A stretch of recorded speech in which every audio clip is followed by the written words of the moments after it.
Anybody with a request?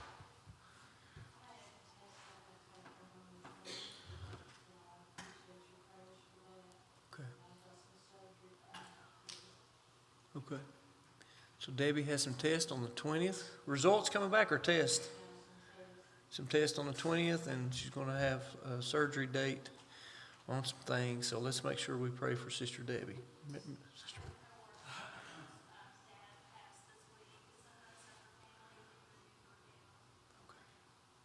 Let's remember the Hunsucker family. They had it's a co-worker of Sister Michelle, and they lost a family member.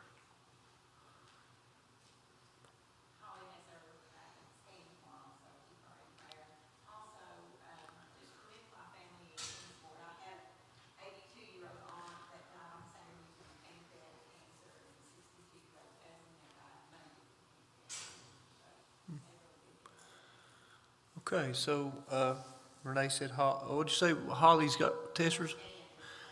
Okay, Holly Tucker's got scans tomorrow. Remember her. And then Sister Renee said that in her family they've lost 2 people recently to pancreatic cancer. So remember that.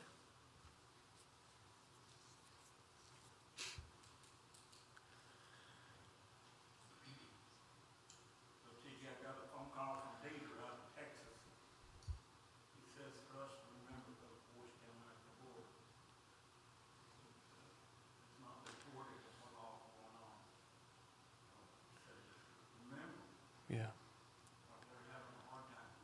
Does he work on the border? Yeah, for the last 8 or 10 months, that's where they've been going. About Okay. 100 of them from where he's at. They go,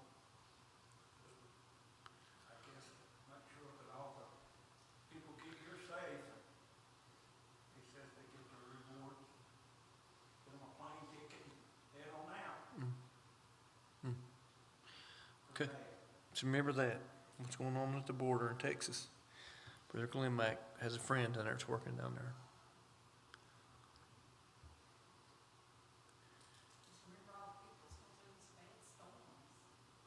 Yes.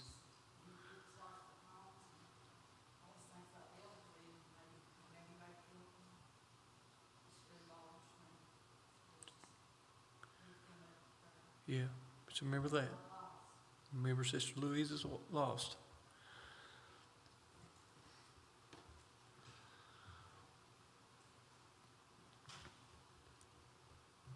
Anybody else?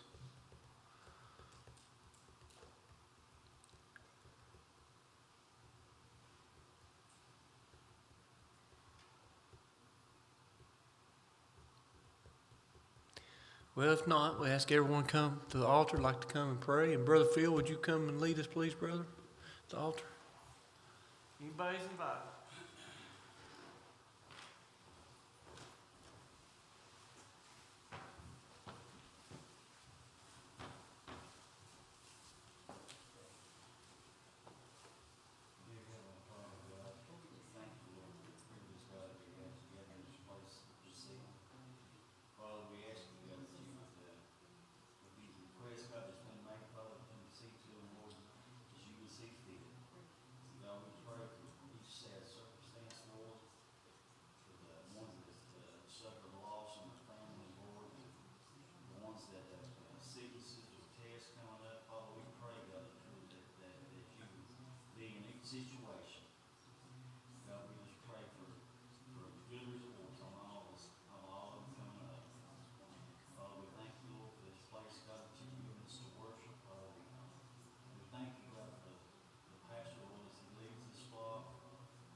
books out.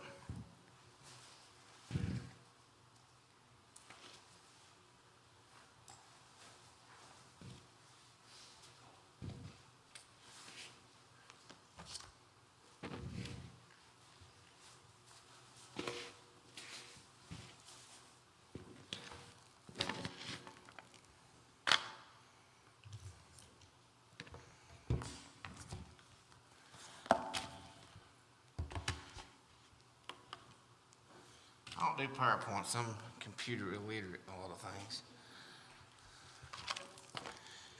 Yes. So there's,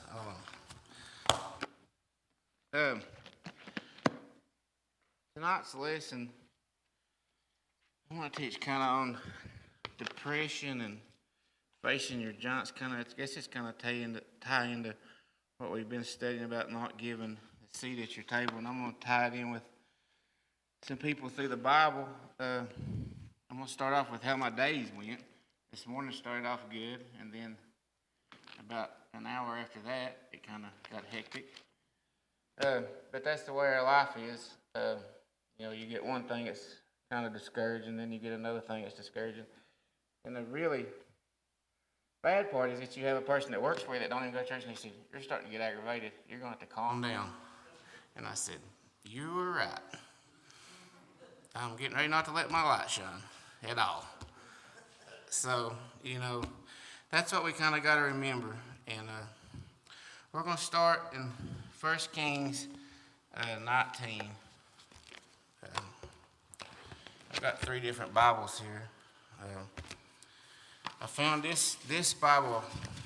Johnny Clark gave it to me after Sue passed away. And when I opened it up to look through it, it's a Charles Stanley Bible. It had some of her writings in it, and it said, "Fear is a powerful tool of the devil." That's what it's going on. I said, that's amazing, And if most of you know Sue, and if you don't, she was a really instrumental part of this church for several years. And I said, man, that's powerful. And in this it says, responding to stress. Stressful situations can drive us to inappropriate responses. So, we all do that. The prophet Elijah illustrated the importance of viewing circumstances from God's perspective. God sent the prophet to rescue Israel from the moral and spiritual decline. Elijah confronted and defeated the prophet of Baal, but the wicked queen Jezebel immediately threatened to kill him and execute her false prophets, for executing her false prophets. And that goes back to before chapter 4, in chapter 3 it talks about, Elijah built the altar, they built the false prophets around, he sent the fire from heaven to get, he just had done something miraculous. And then the next chapter, he's running, hiding in a cave. And I think we do that in our lives. I know I do in my life. I've seen the Lord move in several ways, and then I get discouraged. And I said, I can't have my way out of the situation when he's helped you through several situations before. I've battled. Depression is like a real thing. In the last, 10 years, I've battled it more than I ever have. Some people say, just get over it and go on. It's not that simple some days. Some days you don't want to get up and do nothing, and some days you get really bad. But he himself went on a day's journey. I'm going to read from in 19, verse 4. But he himself went on a day's journey into the wilderness and came and sat down under a broom tree, and he prayed that he might die and said, It is enough now, Lord, and take my life, for I am no better than that of my fathers.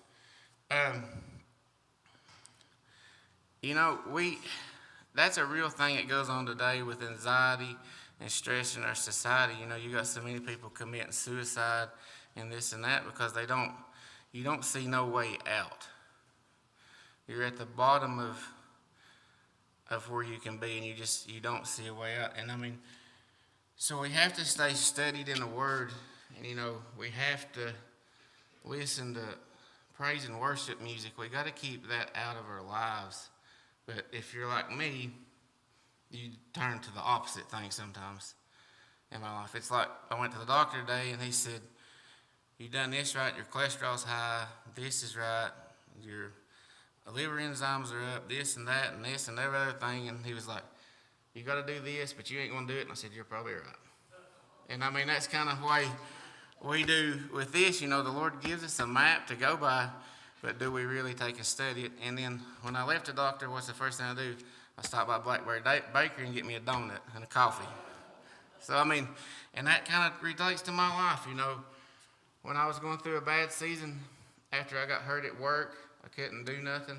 I got really down, but I turned to, you know, I just locked myself in the house. I didn't get out and do nothing.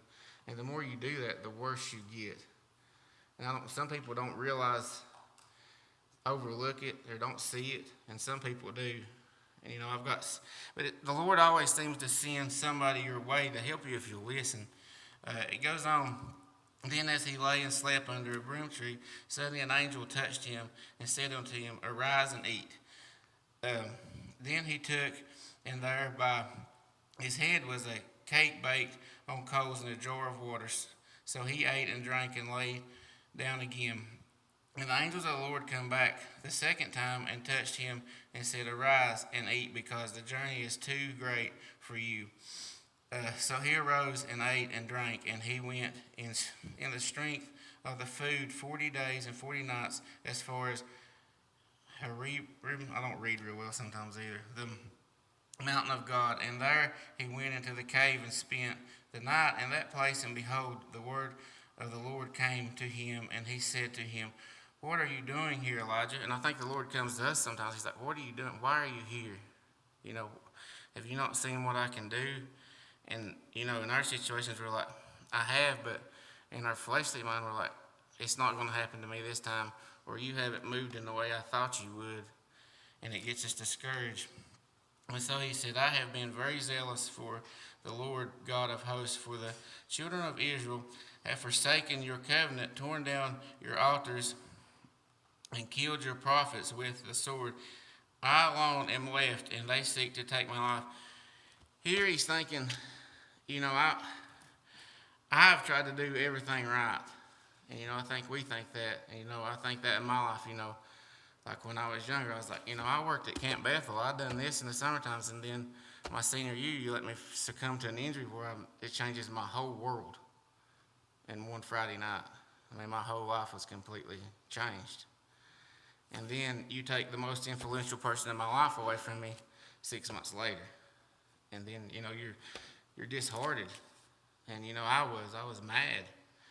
And I was like, I don't understand this. And that's kind of where, you know, he's at. But we don't see the big picture. You know, something good will come out of all that. God's revelation to Elijah. In verse 11 it starts, Then he said, "Go out and stand on the mountain before the Lord." And behold, the Lord passed by as a great, strong wind tore into the mountain and broke the rocks in pieces before the Lord. But the Lord was not in the wind. And after that, the wind and the earthquake, but the Lord was not in the earthquake. And after the earthquake, a fire, but the Lord was not in the fire. And after the fire, a still small voice. So it was when Elijah heard it that he wrapped his face in mantle, which is his clothes, and went out and stood in the entrance of the cave. And suddenly a voice came to him and said, "What are you doing here, Elijah?" You know, sometimes we look at, you know, you can use the earthquake, the wind and storm. That can either be wind and storm, earthquakes in your life, and, you know, the Lord's not in that. Or we can use that as saying, trying to find the Lord in a big situation when he comes in a still small voice. I mean, he don't have to come in a big presence because he's God. He's got it under control. He can do whatever. I think sometimes we look at trying to look for a big thing, and it's a small thing.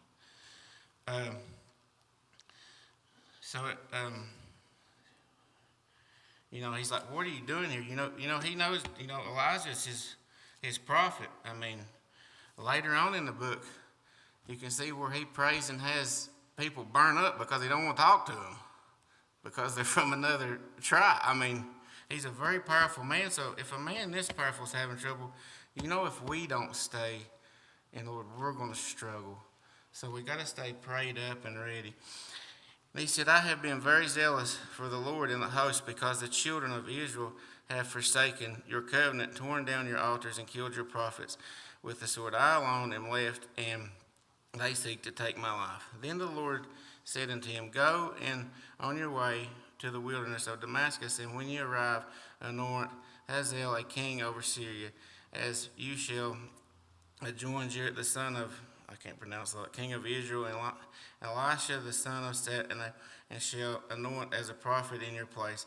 It shall be that whoever escapeth the sword of Hazael will kill, and whatever escapes the sword of Jehiel, Elisha will kill. Yet I have reserved 7,000 in Israel, all whose knees have not bowed to Baal, and every mouth that has not kissed him. So there's 7,000 more people there that's still following God, and he thinks he's the only one, and God's took care of them. So we can relate that into our life. You know, he's taking care of us, and we don't even realize it. I mean, it could be little small instances.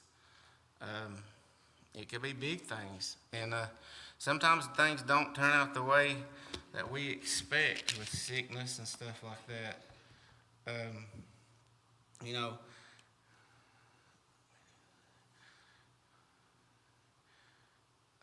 the Lord never said, you know, we will have an easy life. We can go to, I got marked in this Bible. You know, Job even said, you know, may the days perish on which I was born, and the nights in which it was said a male child is conceived. I mean, that's the devil uses, if he can destroy us, then he can destroy our purpose. I mean, and he don't really even have to take us to where we take our life. If he can get us to where we're out of the will of God and we're down and out and not doing the Lord's work, he's accomplished us. If he can get us off our game, he's destroyed the whole purpose. And that's his key. And then we can go on to Jeremiah. You know, it says, curse the day in which I was born. Let the day not be blessed in which my mother bore me. I mean, you know, all these people struggle in life. You know, life is just, it's not easy like what we think.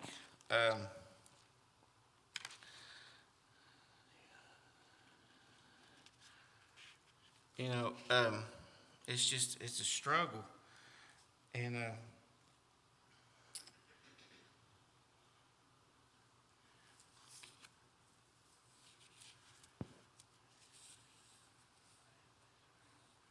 you know, we got to have faith in God. And, you know, in my life, I've seen a lot of this. I've seen, you know, when Brandy had Hadley, you know, it went from being the happiest moment to kind of very bad in about 30 seconds because she went from having a kid to hemorrhaging. And the hospital was very unprepared. They didn't have a hemorrhage kit on the floor. There was a nurse, the doctor there.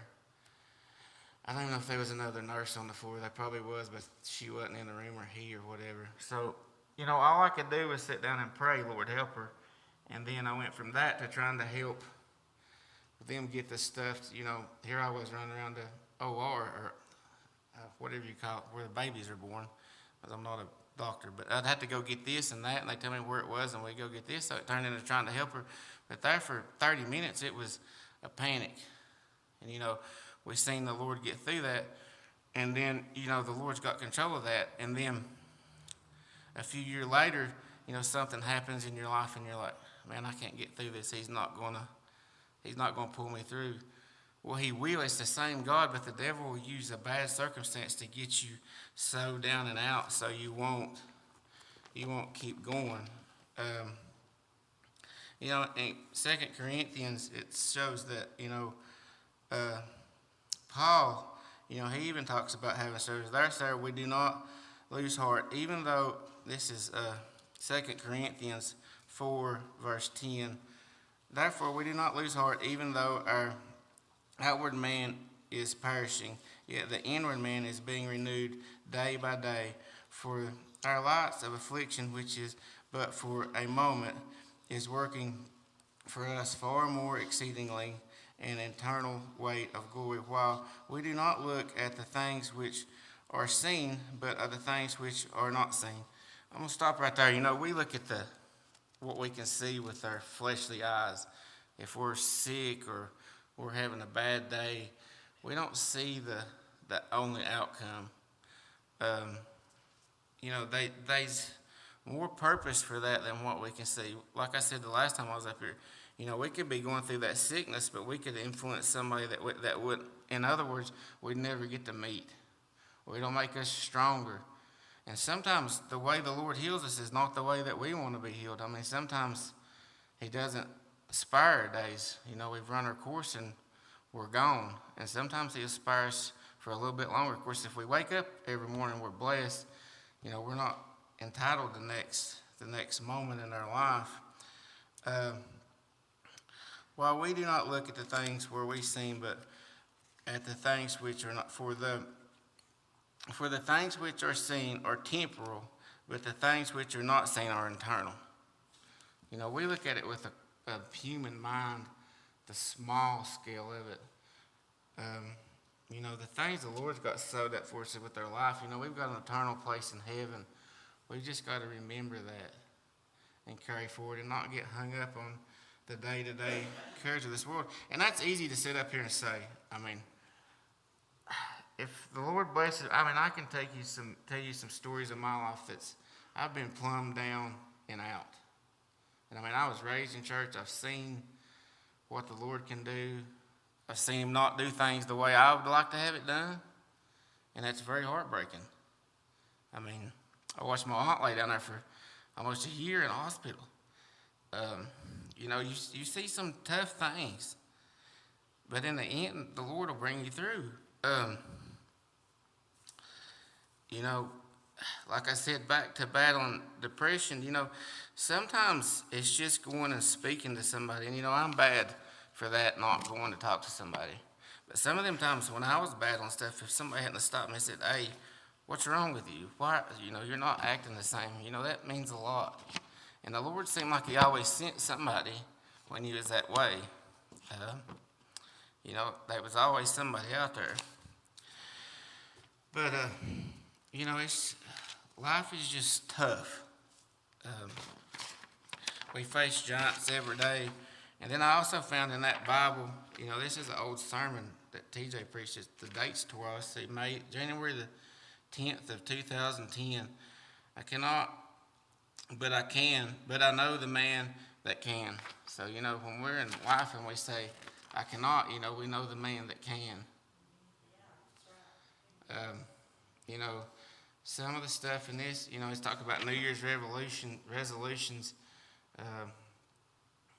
You know, 40 to 45% of Americans, I'd assume he means, does New Year's resolutions, or maybe don't finish them. 29% probably does, and 39% quit in the first month. So, I mean, you know, we got to stay steadfast and push on.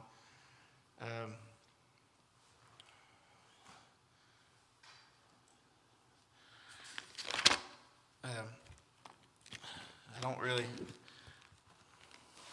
I'm going to go back and read some stuff out of this. You know, how can I develop and maintain an attitude of active listening before the Lord? You know, he writes, many people, this is Charles Stanley's writings, many people before seem uncomfortable with silence, especially if they are alone.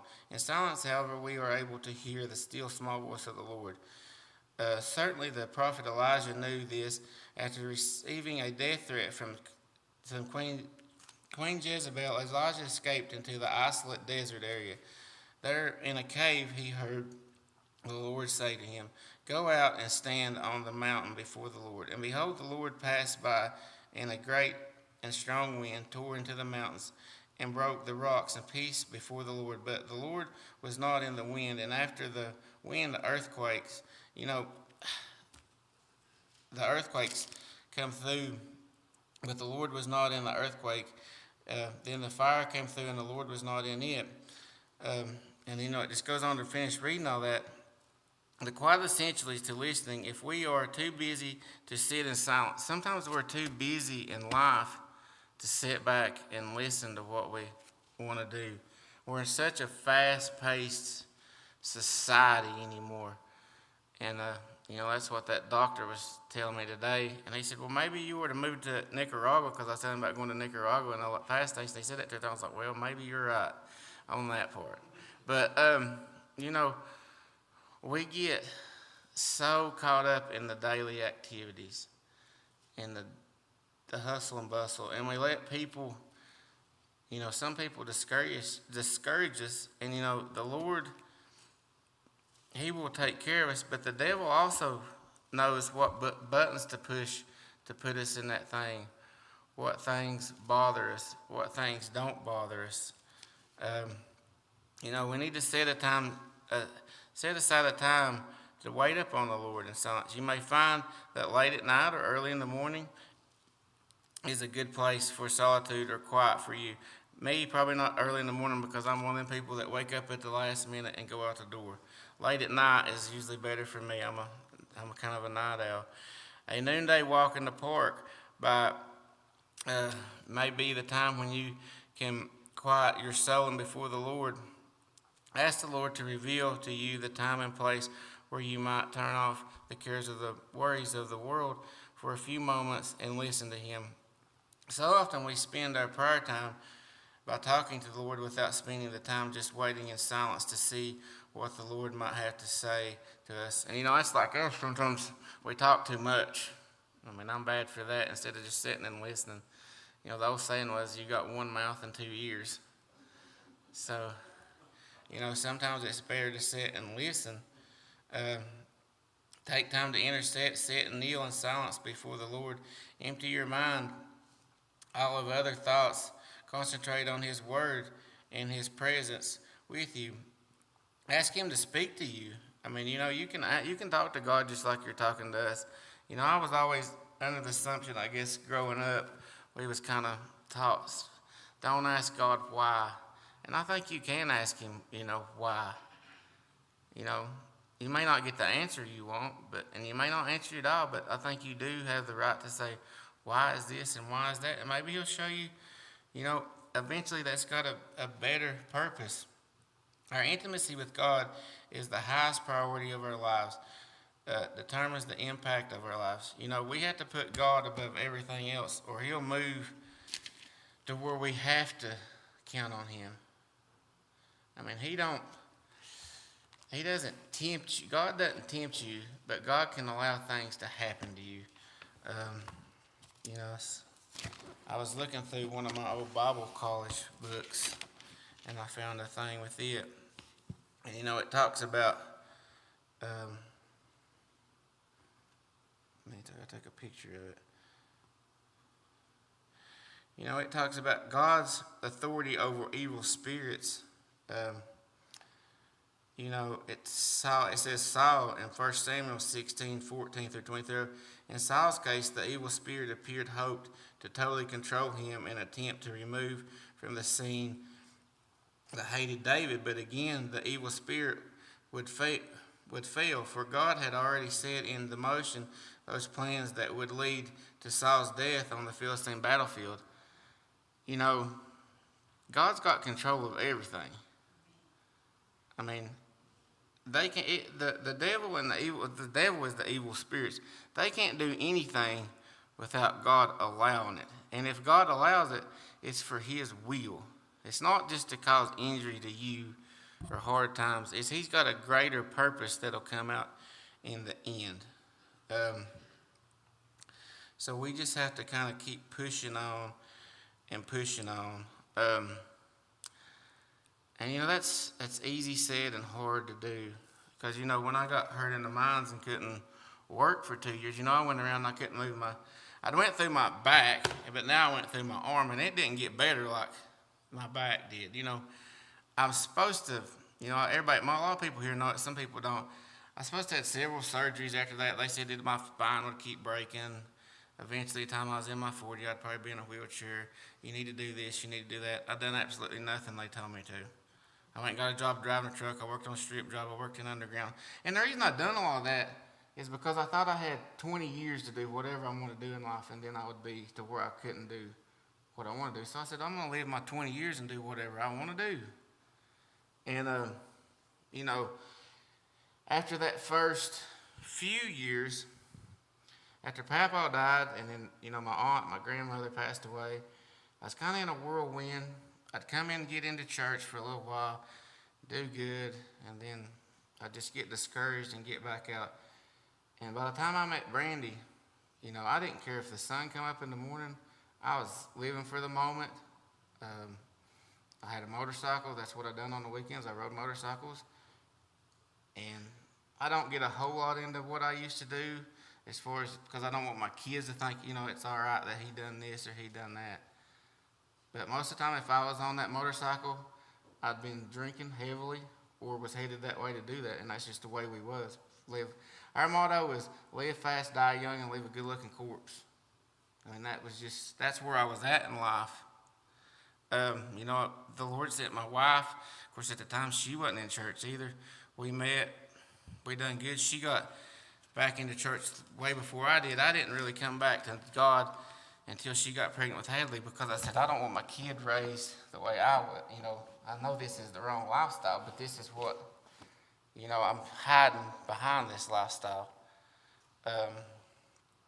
And then, you know, I done good. I got back into church in 2008, and I done good for years.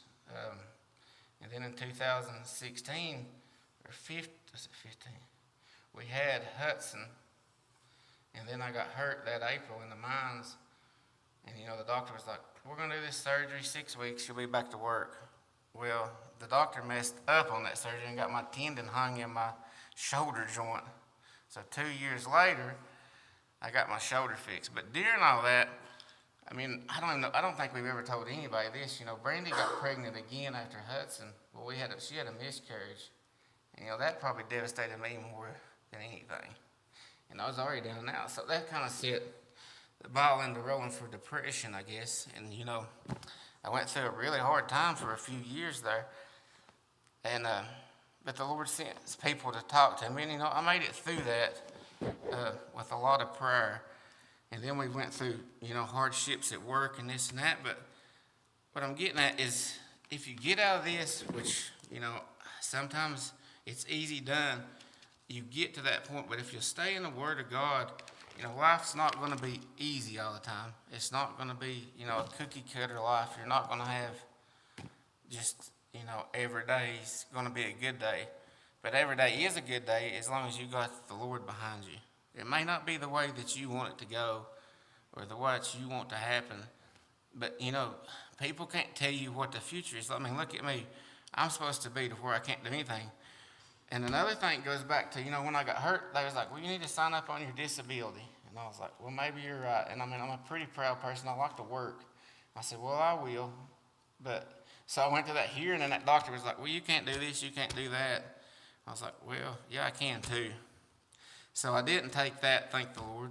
So I just bought my own business and kept pushing on, which has been ups and downs, sideways, and a very tough adventure. But, you know, we just got to hold fast and keep pushing forward. And if we see somebody struggling, we need to go try to talk to them. I mean, and that's easy for me to say. I'm not the person that calls everybody either. But we need to try to keep somebody around us that we can talk to and confide in. You know, I've got a best friend. We growed up in this church together. He doesn't come to church. But I can call him, even though he don't live exactly right. If we have a question, we still revert back to what we was taught when we was young. You know, I can tell you the worldly answer, but I can tell you the answer that what will make your situation better. And we need, you know, you got to have somebody like that in your life. And you've got to, you know, it's easy to turn to the world solutions, but them is just temperamental. It's a small happiness for a long-term bad side effect in some aspects. You know, I can't remember if we was in Nicaragua or where we was at, but I was telling this to somebody. when we started Brown Bag, there was a fella that helped us with it, and he had been in prison for doing drug dealing, and he was also a former addict. And he had spent, I don't know, 25 years, the majority of his life. He was probably in his 50s then, late 40s. Anyway, we got to talking to him, and he said, the first time I done that, he said, I done it and it felt good, but he said it took me further than I'd ever thought I'd going to be. And he said, it becomes something that completely controlled me. And he said, unless you've done it, you don't know, because he said that's what you wake up every morning. You wake up with that thought, how do I get that next fix for the day? He said, I wasn't worried about my kids. I wasn't worried about my wife. I wasn't worried about, he said, that's what I was worried about. But if the devil can get you to that point, then he's got control of you to worry. And you don't even have to be drug addiction. It could be your job. It could be a sport. I mean, it could be me riding that motorcycle on the weekends, on Sundays instead of coming to church. It could be, going to the lake. And that's all good to have that stuff. But we can't put that before the Lord. And I mean, it's so easy done in this fast-paced lifestyle. We live for the moment instead of for the long term. And a lot of times we live to please ourselves instead of the Lord. I've done that too. I've had this, I've had that, I've bought this. I've never found happiness in anything materialized. I've been fortunate. I've never went without food, and even when I was off, we got down to didn't have a lot, and that was because I was too proud to call my parents. My mother and father's not going to let me go without nothing. But, we got down to where we didn't have a whole lot that last year, and that Christmas we was like, man, we just don't have a lot to buy the kids because, we just didn't have a lot there. And, we got, I think, the kids got like a basketball, and one of them got a football, and one of them got a baseball or like a wiffle. And, I'm not saying that because that's not because that's all we could have had. I could have went to my family, and I could have went to my friends, and I could have had whatever I wanted. That's not what I'm getting at. But what I'm getting at is that was probably one of the best Christmases we had, and the kids was tickled to death, but they had the little bare minimum. So sometimes we try to overachieve, and it causes heartaches and hard times ourselves. And it's just, we can relate that to that new vehicle. If the devil can, if you don't pray before you buy something, if you go out and buy, and I'm all about it. If you want whatever in life, let's go obtain it, Work hard for it, buy what you want. But if you go out and buy this, say, $80,000 vehicle, and it puts you to work 6 and 7 days a week, then the devil's got control of you. And it's taken me a long time to realize this. He's got control of you because you've got to make that payment or you're going to lose it. And if he can get you burdened down so far that way, then he's got you out of church, or you can't go help do this, or you can't help do that because you're working all the time. And it's the same way, we done the travel ball thing, and I'm not talking bad mouth of sports, but if you get into taking your kid to play sports on Sunday instead of having them in the church, what are they going to think when they get grown? It's ouch and amen. If you think your kids don't watch you, you're madly mistaken. I can relate to that. Just a few weeks ago, I took the kids fishing, and the guy pulled out and drowned at Eli when he went by him 100 mile an hour, and the flesh come out. Man, I was going to jerk his head off. And Eli said, Daddy, he didn't mean to. It was accident. So if you think your kids don't watch you, you've got another thing. They do. And sometimes, the flesh is hard to control sometimes in certain situations. And, I pray every day, die out to the flesh. That's what Paul used to pray. We have to die out to it. And, it's still there, and it's not pleasant sometimes. And if we get that mentality that, the person preaching or the person teaching is perfect, they're not. I'm not. If you're looking for a perfect person, you're looking at the wrong person. If you want to look at somebody that messes up all the time, I'm right on top of that. I just know that I've got grace, and that's not grace to go out and do what I want, but it's grace of forgiveness of sin, of making wrong decisions, and anger and this and that that you do in life. It's like Tommy, you say that the Lord ain't sitting there with a board ready to hit you every time you messes up, but He is sitting there with His arms wide open to hold you. So, I guess that's about it. I've kind of been all over the place because I was going to study last night some more, and I stopped by to check on some things in town and got to talking to some of my friends. And this is a testimony to the Lord too. Well, we're sitting there and this kid come by flying on a bicycle. And we was like, man, that kid's flying. Next thing I know, he runs into a car down there at the stop sign. So there we was for about an hour. Thank God it didn't hurt the kid. And but that could have been a bad situation. The Lord's all around protecting us. Because the guy, it panicked him, so he pulled on out, and there the kid laid. So it was 1,000 wonders he didn't run over the kid. But nobody was hurt, nothing was tore up. Lived to see another day. Small things we can see the Lord in. That could have been a bad situation that He kept from happening, And sometimes it may not work out that way. It could have been a situation where something happened to the kid, and then somehow the glory would have come out of that too. And then that's a hard pill to swallow, but that is life. So I'm going to wrap up with that.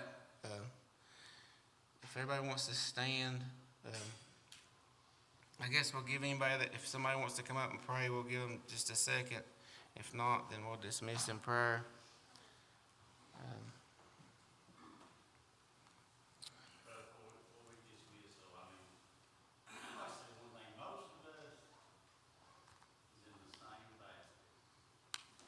Yeah. And the honest truth is a lot of times we walk in this house, and what you see is not what's going on. No, you're right. Is not what's going on in your life. But we all live that.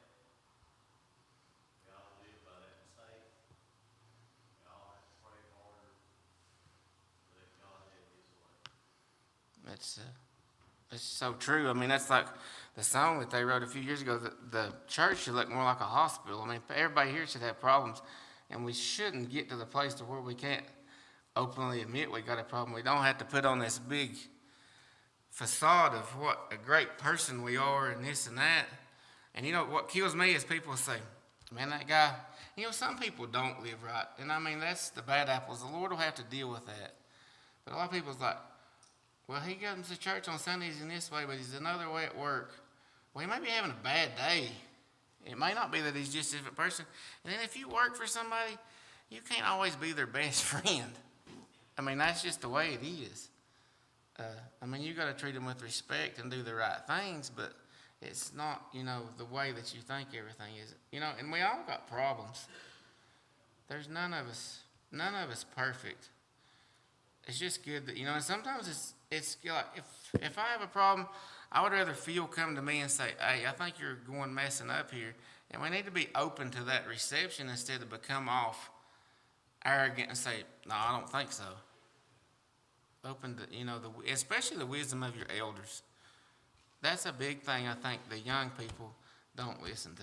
Somebody that's been down that road, an older individual, can give you all kinds of wisdom. Especially a church. Don't go to, I don't know. I'm trying to be quiet, but I've even got a lost friend of mine that's pretty rough around the way he was when he was younger. And I can go ask him a question. And I asked him a question the other day about something. And he said, I'm going to tell you, I've been there. And if a man messes up that way, he said the outcome is going to be, you're going to be happy, like I said, for maybe a little while, but he said the long-term effect is going to be terrible. He said, because I've been through that in my life, and he said, that's just not the way you want to go.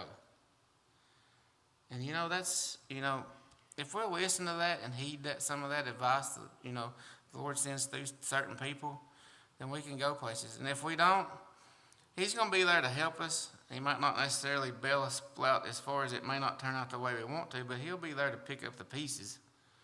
You may go through, it may be rough, but He's not going to abandon you. But if you do wrong, it's just like at home when you mess up, you know, you gotta pay the consequences of it, but somebody's still there to love you. So on that, I guess I'll close. Do you wanna dismiss us in prayer, Phil?